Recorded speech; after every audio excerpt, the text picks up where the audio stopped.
Welcome to UAP Global Network, your go-to channel for all things related to unidentified aerial phenomena, UAPs, and UFO sightings. In this episode, we'll delve into the intriguing world of UFO sightings occurring at various U.S. military bases. Specifically, we'll analyze recent events such as the UFO sighting over the USS Omaha and the mysterious sightings near the military base in Langley. Stay tuned as we uncover the latest developments and insights into these extraordinary phenomena. Don't forget to hit the subscribe button to stay updated on all UFO news and revelations. Recently released footage taken aboard the USS Omaha shows a perplexing scene. An unidentified flying object hovering over the Pacific Ocean before submerging beneath the water's surface. Recorded in July 2019, this thermal imagery captured the object's movements despite the pitch-black conditions outside. Let's delve into an interview with George Knapp from MysteryWire.com conducted by NewsNation. For those unfamiliar, George Knapp is a prominent Nevada journalist renowned for his investigative reporting on UFOs. He has been honored twice with the Edward R. Murrow Award for investigative reporting.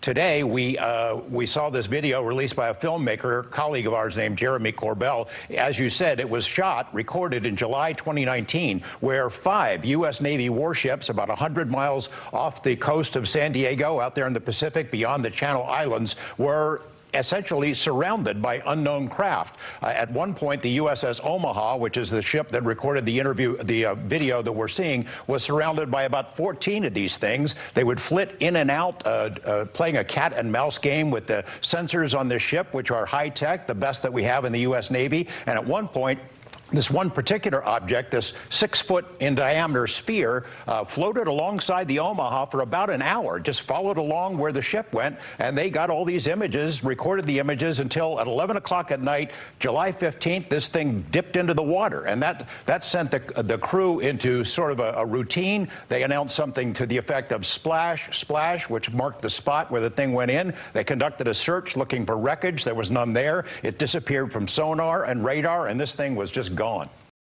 So eyewitnesses on board the USS Omaha described the objects as unlike any conventional aircraft or drone. So at the time, did the sailors see the object on the radar?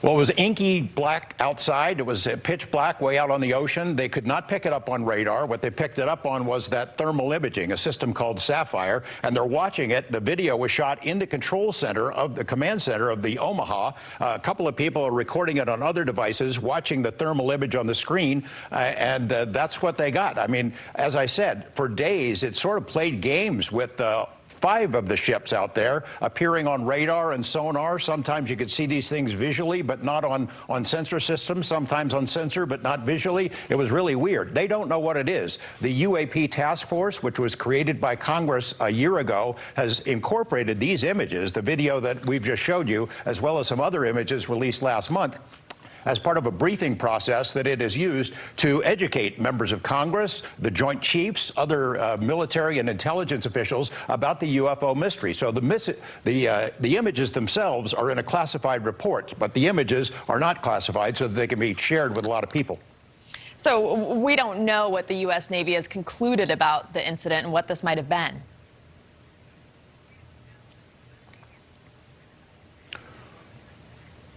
Well, we do know that they've concluded they're unknown. They are officially unknown. They considered all the options. Now, we're just seeing a piece of video, and we can make our guesses about what it could or could not be. But they have the sensor data. They have the testimony of the sailors and the command structure. They have a lot more information than the public has. And as far as we know, as of today, it is still listed as unknown, unidentified. They don't know what it is. The Omaha sightings bear resemblance to recent events near Langley Air Force Base, where witnesses reported large orb-like objects hovering over the area.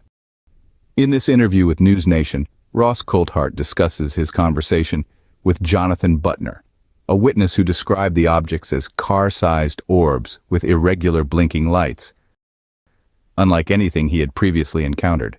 NewsNation special correspondent Ross Coulthart. Ross, good to have you this morning.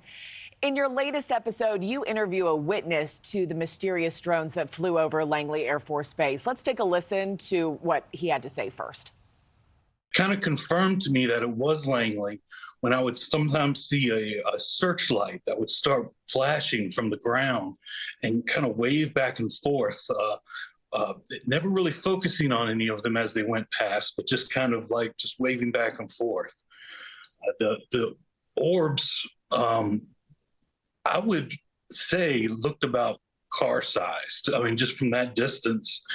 And they kept a very steady pace until they got over that location, in which they would start hovering over the base.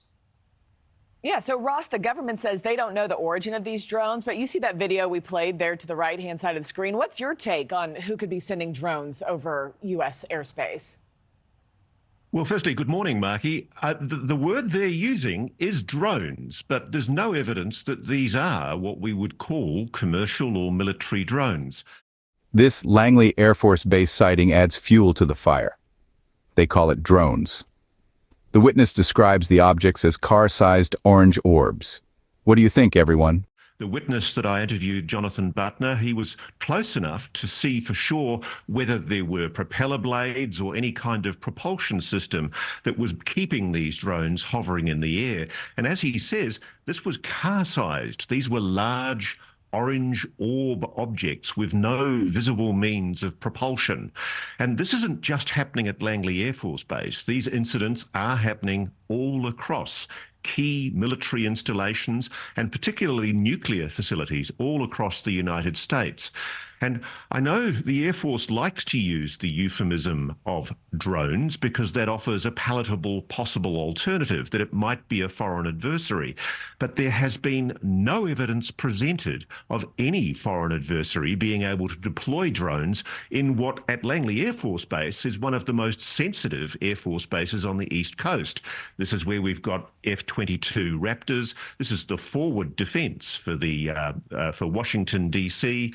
This is a very, very important military base, and it's quite clear it's not possible to stop these objects from coming into that very, very sensitive military airspace. Yeah, I know people have floated the idea of this being, sent from China or Russia especially after we saw that Chinese spy balloon just last year. This latest episode also talks about how the Mexican drug cartels are using drones over our southern border. Are drones changing the way American enemies are spying on us? They are. Indeed, they are. I think the estimation from Northcom's commander has been that there's 1,000 drone incursions alone across the southern border of the United States, particularly from crime cartels in Mexico. And the alarming thing is that there are admissions that these drones are technologies far beyond what the United States is capable of producing itself. They're using highly advanced technology, obviously, to bring in illicit materials, perhaps weapons, perhaps drugs, and this is largely unregulated and unmonitored. It's a huge concern, and we interview Congressman Glenn Grothman in the story, who talks about this as a major issue of concern. What he also raises is concerns, frankly, that we need to ensure that there's greater reporting of anomalous objects that are seen in our skies so that these things are brought to the attention of authorities, because we have a crazy situation where reporting these objects is so stigmatized that pilots don't feel comfortable about coming forward. And there's a laudatory piece of legislation that the congressman is pushing with his colleagues in the House, which will essentially allow pilots to get protections, to know that they can come forward to the FAA and other agencies and know that they're not going to suffer harassment or intimidation in their job for coming forward and telling the truth about what they're seeing. Yeah. Is this a sign of extraterrestrial intelligence or something else entirely? Leave your thoughts in the comments below and be sure to subscribe for more UFO mysteries.